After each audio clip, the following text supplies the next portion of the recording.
All of these foods, all of them, have the same basic flavor. And there's a good chance you hate it. It's one of the most polarizing flavors there is. And it comes from this plant, fennel. It also comes from this plant, anise. Also pronounced anise. It's a word of French origin, and anise is the French pronunciation. But I think for me to use the French pronunciation sounds kind of affected, so I generally go with the anglicized version.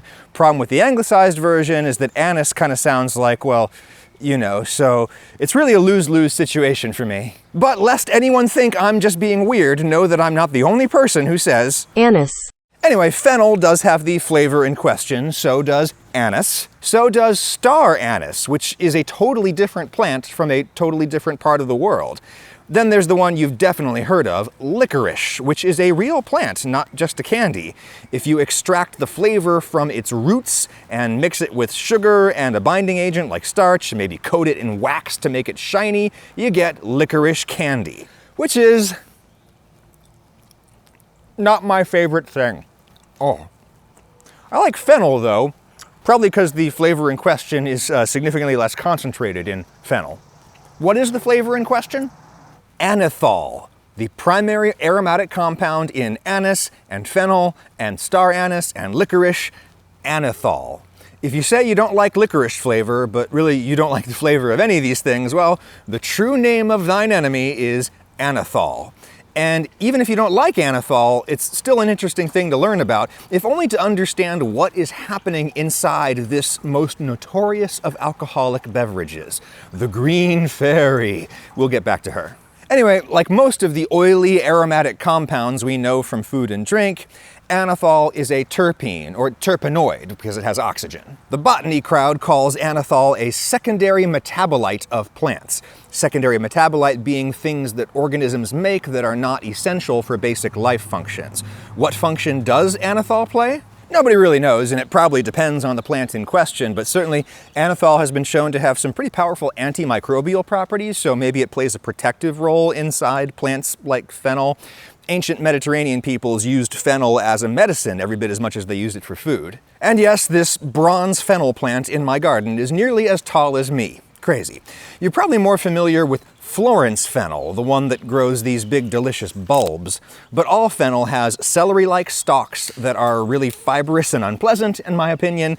Celery and fennel are in the same family, along with carrots, parsley, dill. And like dill, fennel has these thin, hairy leaves, which have a relatively mild anethol flavor, so they make a lovely garnish.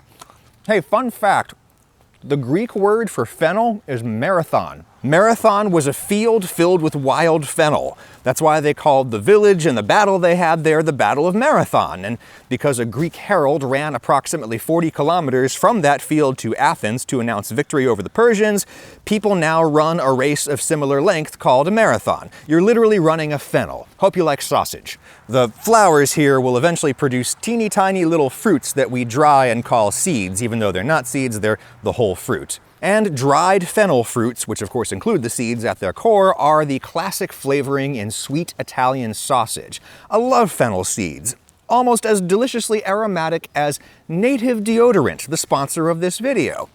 Might seem weird to advertise deodorant on a food channel, but look at these. Coconut and vanilla, delicious. Lavender and rose, delicious. Eucalyptus and mint. Hope it makes me all the more delicious. Another thing that deodorant and cooking have in common is that they tend to involve a lot of single-use plastics, unfortunately, but not native. Check out their new paper-based packaging. Zero plastic, zero lots of things. And you can get ones with zero baking soda if you're a person whose skin is irritated by baking soda, like my wife. Lauren's used native for years. I feel like it works the best. And normally 3 of these gourmet plastic-free deodorants would be $39, but if you use my link and code RAGUSEA3, you'll get them for $26. That's more than 33% off. With my link and code in the description, you can also get 20% off any body wash or toothpaste. Delicious. Thank you, Native. Anyway, fennel seeds. Fennel seeds are different from anise seeds, though the two plants are closely related. Anise is in the same family as fennel. It's also from the Mediterranean, more from the Asian and African side. Anise seeds are also technically little dried fruits, but their flavor is closer to pure anethol. When a lot of people describe anethol flavor, the word they reach for is anise or anise seed, often spelled aniseed. Is that technically an elision, even though it's pronounced exactly the same way? Anyway, the star anise is not a seed, nor is it anise. It's the dried fruit from a completely unrelated evergreen tree from Southeast Asia. In China, they call it bajiao, or 8-horn. Each of the 8 horns has a tiny little seed in it, and again, the flavor here is nearly pure anethol. Here's something a little different. This is tarragon, an herb from the daisy family. Also totally unrelated from these other plants, but it has a similar flavor thanks to estragol. Estragol is an isomer of anethol, meaning it has the same exact atoms, they're just arranged a little differently in space. Estragol is the main flavor in tarragon, and it's a secondary flavor in basil. Fun fact, while anethol shows anti-cancer properties, estragol is a suspected carcinogen, though probably not in the amounts you'd get from food. Man, what a difference a little isomerization can make. And now that we're really talking science and danger, let's go back to the green fairy. Anethol is really easily extracted with booze, so it's a flavoring used in many traditional liquors like pastis, sambuca, and absinthe. The green fairy, flavored with some combination of anise, fennel, and wormwood, from which the drink gets its name, Artemisia absinthium. Absinthe got real popular in Paris in the 19th century. It's the drink of Van Gogh and Picasso, and people got it in their heads that absinthe makes you crazy. Absinthism, this dangerous condition, was called, and if it was real, it was due to a supposedly psychoactive compound in the wormwood, not the anise. In the moral panic that ensued, a lot of countries ended up banning absinthe on scientifically questionable grounds.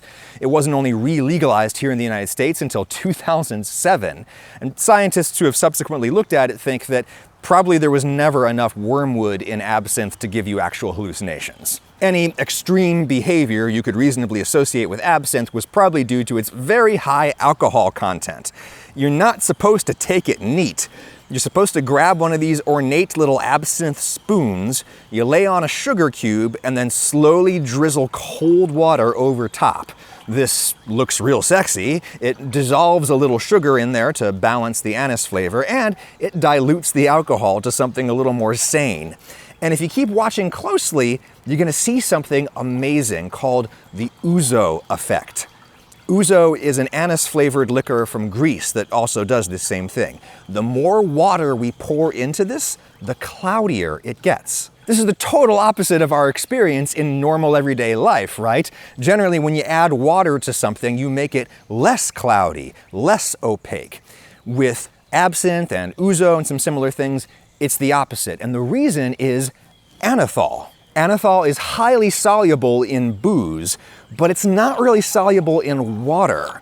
Anethol is an oily substance. It doesn't mix with water. So if you pour in water, you create an emulsion of oil alcohol microdroplets suspended in water. Scientists call it a microemulsion, and it's a super stable emulsion. It'll last months before it separates.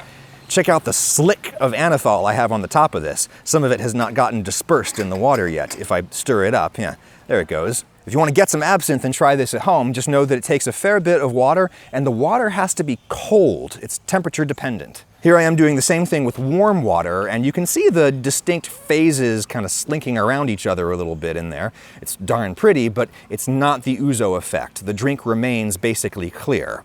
Here's a recent paper that documents the link between temperature and the ouzo effect, though I still don't really understand why that link exists. Regardless, the authors here argue that this effect could be used to fabricate nanoparticles of many kinds for many different purposes. Pretty cool. It's almost enough to make me like anethol. Not my favorite flavor. My licorice of choice is the kind that has no actual licorice at all in it, but you know, you do you.